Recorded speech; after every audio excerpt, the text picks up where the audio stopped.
Peut-être que vous avez souri en regardant dans le descriptif le titre de cette méditation, Money, Money, Money, deuxième single de l'album Arrival du groupe suédois ABBA, et il commence par ces mots, ce single. Je travaille toute la nuit, je travaille toute la journée pour payer les factures. Est-ce que ce n'est pas triste? Il ne me semble jamais avoir un seul centime pour moi. C'est dommage, mais dans mes rêves, j'ai un plan. Si je me trouvais un homme riche, je n'aurais pas à travailler du tout. Je m'amuserai et m'amuserai. Peut-être qu'une des raisons pour laquelle cette chanson fut un tube et qu'elle resta très longtemps dans les charts, c'est sans doute parce qu'elle exprime, vous lirez la suite de la chanson, un souhait universel. Qu'est-ce que ce serait chouette la vie si l'argent n'était pas un problème? Et le fait est que l'argent est souvent quand même au cœur de nos préoccupations. Notre monde est souvent prêt à tout pour en avoir plus ou simplement pour en avoir suffisamment. Et parfois, ça nous arrive aussi en tant que chrétiens. On parle de service et de consécration cette semaine, et je ne sais pas si nous réalisons que l'argent peut être un énorme obstacle à notre vie de foi, à notre consécration et à notre engagement aussi dans la vie de l'Église. Et ce, même si on ne conduit pas une Maserati ou une Porsche, même si on n'a pas de villa secondaire sur la Côte d'Azur, et même si on n'a pas 1 million d'euros sur notre compte. Pourquoi est-ce que je dis ça?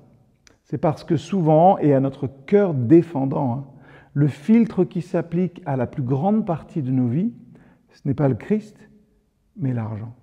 La réalité de l'œuvre de Christ en nous est réelle, mais notre façon de penser nos finances est terrestre.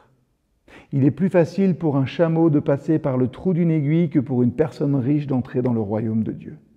Nous devons être vigilants ou alors l'argent subtilisera subtilement nos vies. Quand Jésus dit ce verset que je viens de lire avec vous, on le prend rarement pour nous. L'idée aujourd'hui n'est pas de condamner le riche, de le faire culpabiliser ceux qui n'ont pas beaucoup et qui s'échinent à travailler aussi pour gagner un tout petit peu plus, mais juste nous faire réfléchir un instant. Nous vivons, même si c'est la fin de l'abondance selon notre président, dans une des nations les plus riches de l'histoire, et nous sommes parmi les chrétiens les plus riches de l'histoire et du monde. Est-ce que parfois cette réalité ne nous endort pas? À quel point faisons-nous confiance à l'argent plutôt qu'à Dieu? Sommes-nous consacrés aussi dans ce domaine?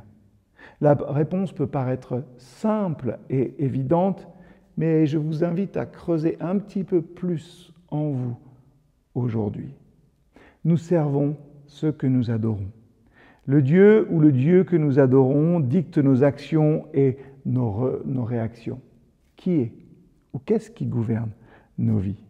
C'est pour ça que Jésus a dit « Vous ne pouvez pas servir Dieu et l'argent ». Luc 16, verset 13. Réfléchissons et ne servons pas l'argent. Il contrôlera notre vie alors et il volera aussi notre joie. Au lieu de ça, faisons en sorte que l'argent serve notre joie. Tout comme l'homme de la parabole de Jésus qui dit « Le royaume des cieux est semblable à un trésor caché dans un champ. Quand un homme l'a trouvé, et alors dans la joie, il s'en va, vend tout ce qu'il possède et achète ce champ. » Oui, que le Seigneur nous aide à être consacrés dans tous les aspects de nos vies, y compris dans notre rapport à l'argent.